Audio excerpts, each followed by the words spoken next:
So in this tutorial, I'm going to show you how to kind of make an emo rap sort of alternative hip hop beat, mainly focusing on using like a guitar as a main instrument and then maybe some like accentuating layers here and there.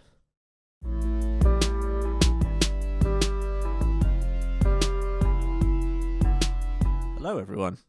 Sorry I've been gone for a while. I thought I would try something a bit different this time. I'm going to be starting a series which is all about trying to make a song using only free software and like free equipment. This series is aimed at like sort of people who are like just want to kind of get into music, want to try and dabble with it, aren't really sure if they kind of want to do it yet, but you know, they don't want to put any money down just yet. They just want to see if they like it or not. I think a lot of people still think that in order to make music you need to have a lot of high-end equipment. Obviously I'm a bit of a hypocrite here because I've got some studio monitors, I've got a microphone set up, I've got fancy interface or whatever, but for this I'm not really going to be using any of it. This microphone is just so you can hear me well, and the speakers are just like, the speakers aren't even on. I'm just using a pair of headphones. For this particular thing, we're just going to be using a couple of pieces of software. So the first, as you can see behind me, is just FL Studio.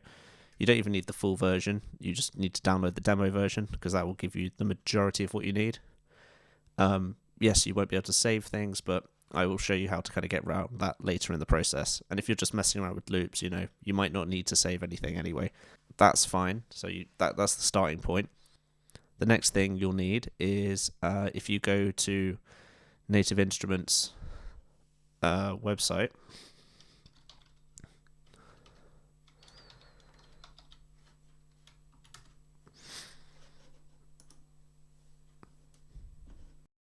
if you go to products and then you want to go to free, all you need to do then is just download the Contact 6 player.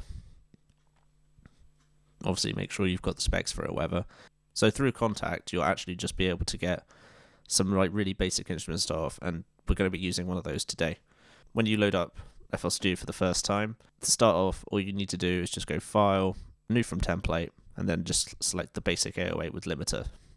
So it'll be Save Changes to Untitled, and then obviously you'd hit No, and then that's all you need. So this is going to give you the sort of building blocks for what you're then going to do with the rest of your project. So this one in particular, so we've just got a kick, a clap, a hi-hat, and a snare. So so in addition to all the claps and stuff, so we're going to load up Contact, and then under the Contact Factory selection we're just going to select, well, for at least this example, the jazz guitar. So this may not sound that interesting at first. Yeah, like it sounds like a guitar, right? For this, if you don't have a MIDI keyboard, which is just I've got a MIDI keyboard, but like you can just use the typing keyboard. If you hit this button here, and then you can just and you can just, and it will tell you what note you're playing up here in the corner when you hit it. So that's a G, it's an A, so on and so forth. So at the moment in our session we have all the 808 kit parts, the kick, clap, hi-hat, and snare, as well as the jazz guitar in Contact, and also another piece of software that comes with FL Studio is called Flex, and you should have the mobile tuned 808 bass section added to it. And then that you just want to select the 808 clean, because like we can change this later. It's just a good starting point. Right, so it's kind of a good idea to start with a BPM that you're comfortable with. Most sort of hip hoppy sort of stuff, especially if you're going to do like trappy hi-hats, are all going to be sort of 140 onwards. So let's go 150 to begin with. Right, and then if I hit space with this metronome turned on, we can hear how fast it's going to be. Right. These aren't the most exciting bits to start off with, but like doing this just helps you kind of get an idea of where everything's going to kind of sit. So let's go to the clap. So you just right click and hit piano roll. So for now, this piano roll is not going to make much of a difference on the percussive stuff, but when we get to the melodic stuff, it will. So now, if I just count 3 bars in. Sorry, put that there, and just do the same again. So we have maybe 4. So far we've got this.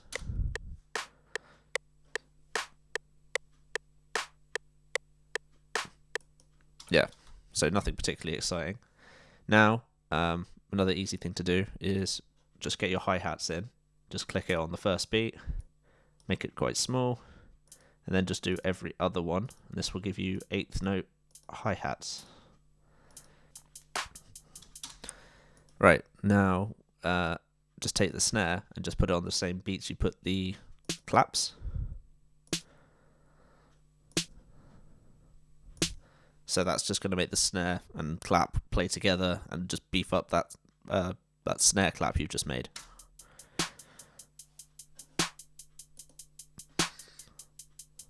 So like without, and then with, and then you can just adjust these to taste. So I personally like to have, you kind of want the top end of the clap, sorry, the top end of the snare, but you don't want the sort of top end of the clap, so something like that. When it plays together, it just sounds better. So now on the guitar, we just kind of want to play a nice repeating motif that will just kind of work together. I'm going to use my MIDI keyboard for this, but you can use the typing keyboard as well. A lot of this sort of genre tends to be sort of in a minor key, so we're going to pick a nice easy key to remember, which is just A minor, and A minor is just all the white notes on the keyboard. So let's just mess around with the white keys, try and find a nice melodic pattern you're happy with. So I'm going to now play through some stuff and see what I can come up with. Right, so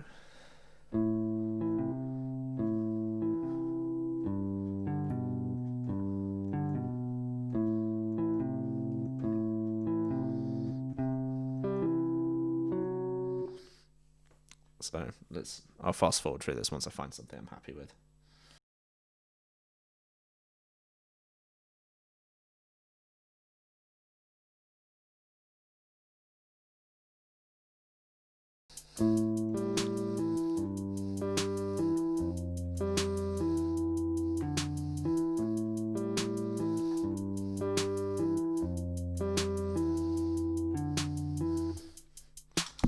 Right, okay, so just come up with that, so I'm going to now try and record that in and see how it sounds.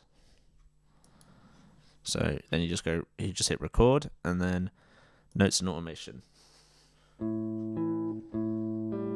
So I'm just doing I'll record it and then I'll explain what I did.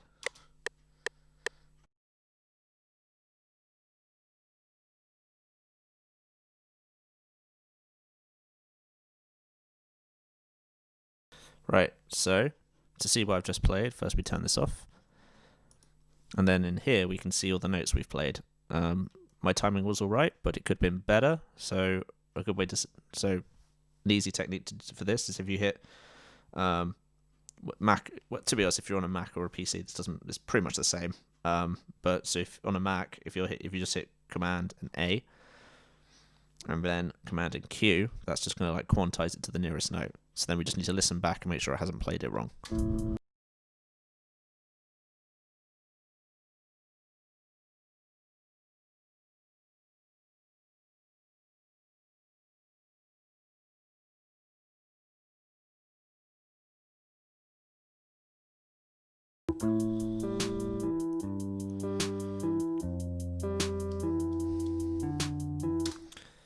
One thing you kind of want to do with this genre a lot is like arpeggiate your chords.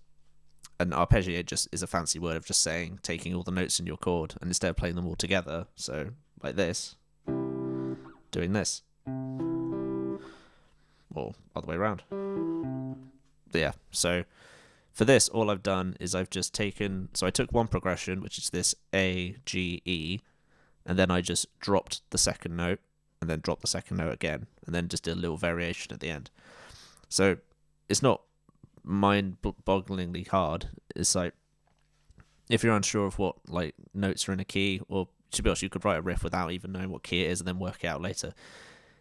For the fact that it's just going to kind of be a repeating motif, you don't really need to think too much about it. So far, altogether, we've got this.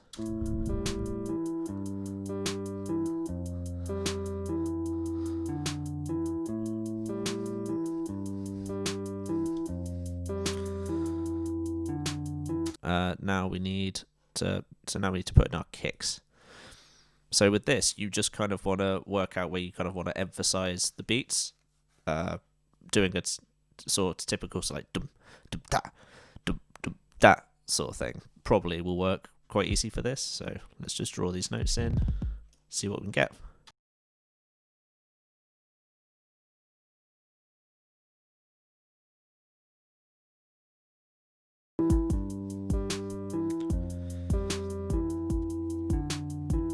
Right, so now it's starting to sound a bit more like a beat, because you've got those. So you've got the kick, you've got like the main instrument sort of in the mix. You probably heard the term 808 used a lot, and an 808 bass is basically just kind of like a really low bass, but at the same time, it kind of takes the function of both a kick drum and a 808 at the same time. So by itself, it's like this, which is probably quite low. You probably can't hear it on sort of lesser headphones. So that's what it sounds like high up, but we never usually use it like that. But the idea is you just kind of want to sit it underneath the sort of the main melody, so it just kind of makes it sort of thicker and heavier. So for this, we could just copy these bottom notes on the guitar and then just kind of make it sound a bit more rhythmic. So we're just going to do that. So if you just click this tool up here, which is the select tool, drag over them all, copy. Then on this bit up here, just change it to flex, which is the track we've got for the 808, and just hit paste. This is probably going to sound a bit weird, but we'll see what it sounds like.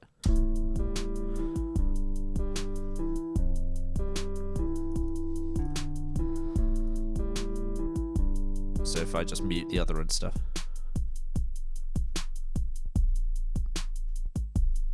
So it's very low at the moment, so we can probably knock it up an octave. To do that, you just need to hit Command or Control and then just up.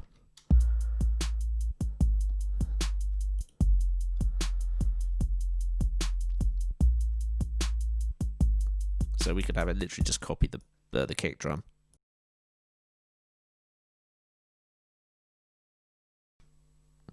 So this kind of pattern kind of works quite well, having kind of like two big blocks and then sort of one little one. Right, so it's quite low and you're probably not going to hear it an awful lot. And then let me take this out. See how like empty it sounds. So like swapping out things and keeping like the 808 there is a good way of kind of telling the listener you're going to get to like the next bit of the song. Now we've kind of got all the main elements of this beat, or at least like the basic parts of it. So now we want to make that guitar sound a bit more sort of genre specific as opposed to just boring old jazz guitar. So we just click this up here to go to the mixer window, and then if we just right click on this dot, we hear the guitar by itself. So what we want to do is we just kind of want to get rid of the highs and lows, so it's quite mid-rangey. So a good way of doing this is just click on the fruity parametric EQ, which just comes with it. And then as I play it, you can visually see what the frequencies are going to look like. So really we want to kind of cut a good portion of those. And maybe cut some of the top end as well. And then kind of accentuate this mid-range. So about here. So this is with, and this is without. Hear how it takes up so much more less space. So now in the mix, that will sound a hell of a lot better. So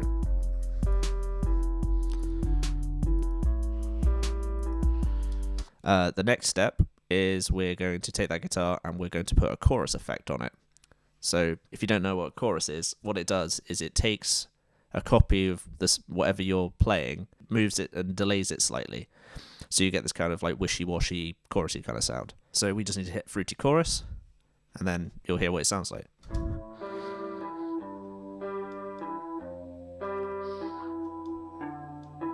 So that's a bit strong.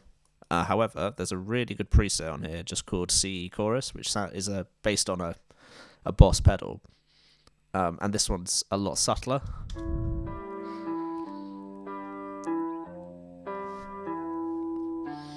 And then you can just play with the settings, you can increase the depth. Or you can have it like really subtle. Having it somewhere in the middle is a good place.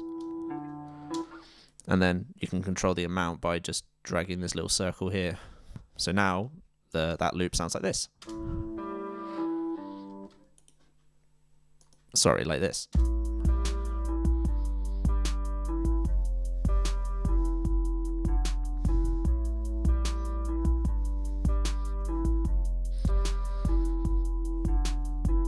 Yeah, so again, nothing particularly exciting, but we're getting closer to what we want to get to. So then let's solo the guitar again. Now we're going to add an actual delay, which is just going to make it sound a bit more spacious. Personally, I tend to use delays over reverbs just because you can have a bit more control on them. If you have a reverb, a sound will just kind of keep on echoing out, while a delay, you can make it really tight and controlled, so therefore it doesn't make your mix sound all like washed out.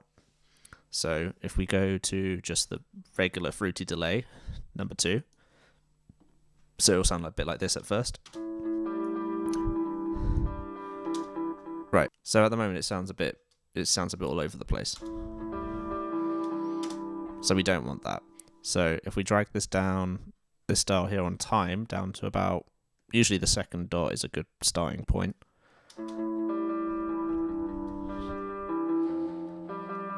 Maybe knock it up a little bit. Nah, I'll probably keep it there. Right, but then the best way of doing this is then if you take this cutoff, which is basically how many repeats we're going to get, if we turn this all the way down, we'll just get like a subtle effect that won't sound too mad in the mix.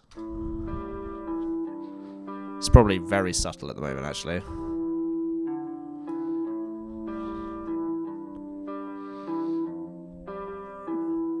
But you can hear this sort of dun dun dun dun, and then maybe turn the volume down a little bit as well.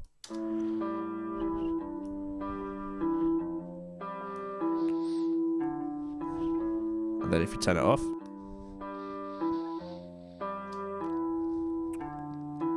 but the magic of this is when you hear it in the mix. So this is without.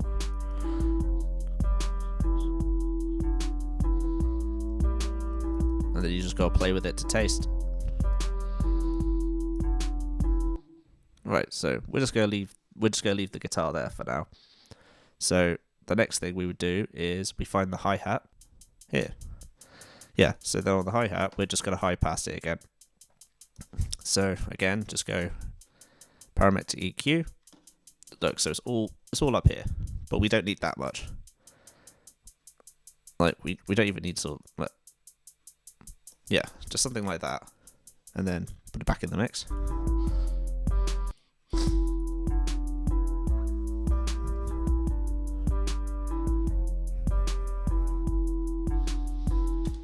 Right, our next step is to get that kick drum.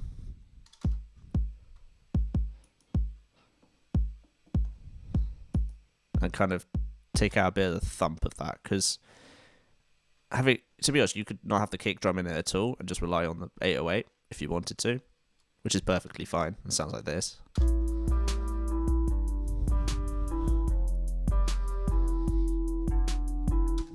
Though the obvious thing is, like, unless you're using a very distorted kind of 808 bass, you kind of want to have the kick drum in there just to kind of really emphasize those, like, the beats where the 808 is coming in. So what I tend to do is you just need to kind of, again, load up an EQ on the kick track, and we're really just kind of we want to try to take out that mid-range, and then also we want to kind of accentuate that sort of sort of attack at the end. So first of all, we're going to get rid of a lot of low end.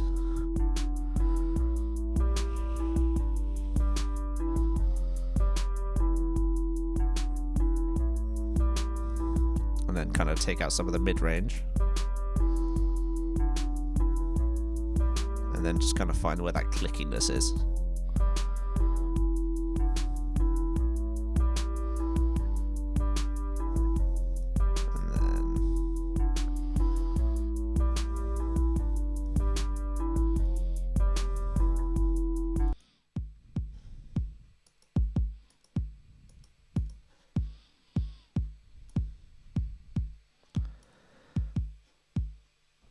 So now with the 808 it should sound like this.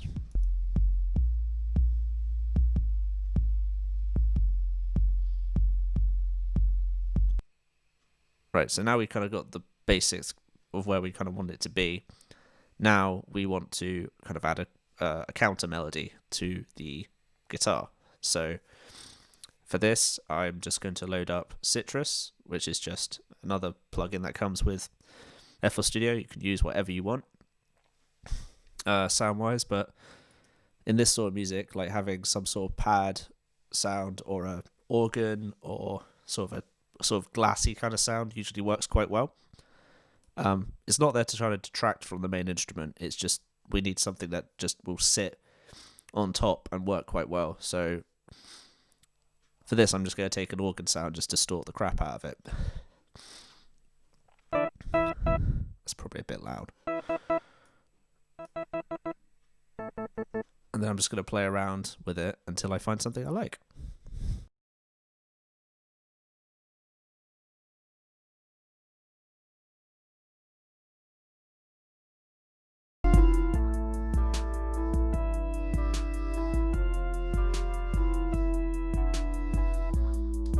Right, so something as simple as that. I'm just playing like...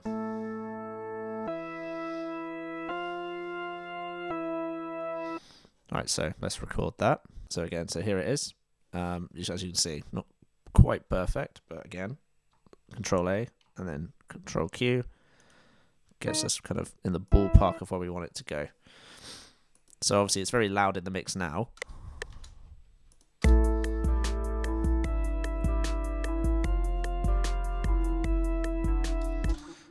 It's there just to kind of back up the main instrument. So first, as I said, we're going to distort it. So just that. So I just clicked on the fruity fast distortion. Turn the volume down because it is going to be quite loud. And then I'm just going to EQ it afterwards.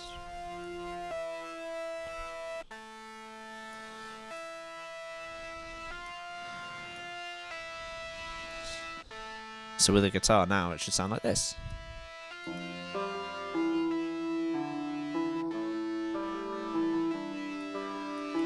And then we'll turn down it.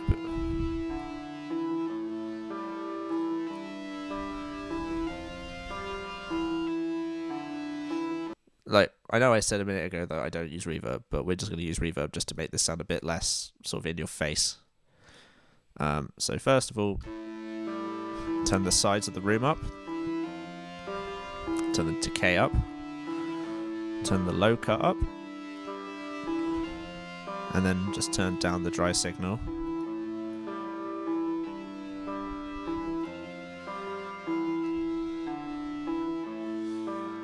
Right, so that's going to sit better in the mix now when we put everything back in.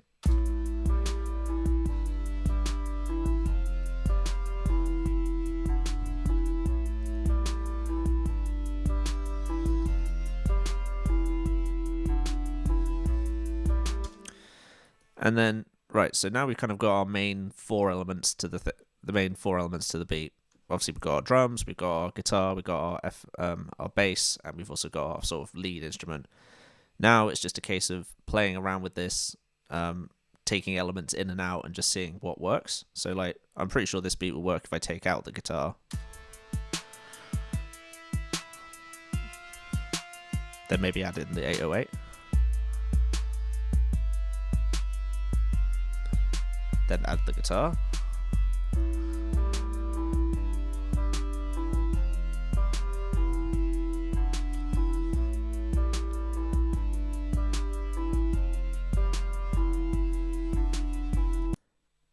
if we want to, so this is a very simple pattern, and you could probably end it here if you wanted to. I'm just going to do a few little variations. I'm just going to change this sort of snare beat to be sort of a, you'll see what I mean when I'm done with it.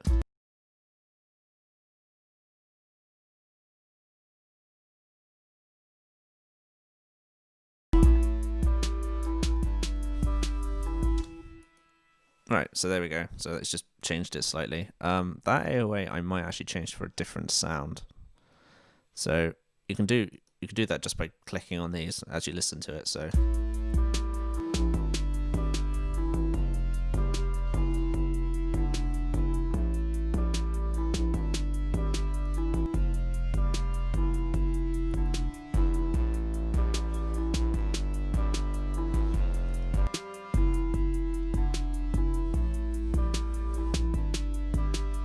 I quite like that bounced sound. So now we've kind of got all our elements. We're just going to do a little bit of balancing, and then there's our beat. So a good technique I usually find here is I usually turn everything down, so 0, and then I slowly fade them up as we go. You don't have to get set on this though. This is just kind of so we have an idea of where we want to go with it later. So usually start with the guitar, and then usually you want to go with something like the kick or the snare.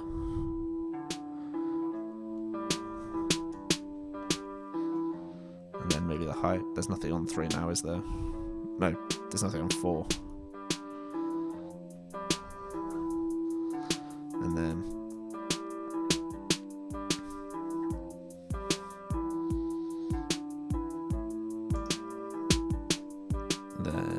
the 808.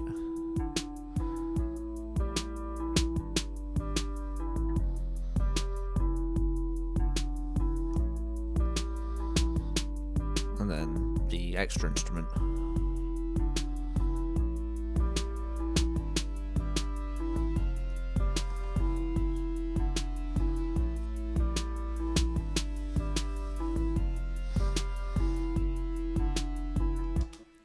Right, so there we go. So there is our beat. So if we just want to export that so we can maybe come up with some lines for it later, or, you know, want to work out how to expand it, all we have to do is just hit Command and A, and then just go File, Export, WAV file, and then just save it to the desktop, I don't know, as beat 1, and then just hit Start. There we go. So now we've kind of got all the elements, you know, where we want them. So if we ever want to listen to that beat again, we've got it saved somewhere. Because I've got the paid version of this, but if you want to use it with the non-paid version, there's a couple of ways you can go about keeping your data and then just re-importing it later. So the first step is just to go to your individual tracks and then just solo them and then export them that way. And then you can just bring them all back in, and they'll all line up, and then you won't have to worry about drawing it all in and selecting everything again, which I would encourage you to do so. The other way of doing it is making a note of how you've drawn the MIDI, i.e. these lines, and then just remembering what you did and just bringing them back in next time. But yeah, and then that's pretty much it. Let me know if any of this was helpful, and yeah, I will try and continue this series on when I can. Cheers, bye.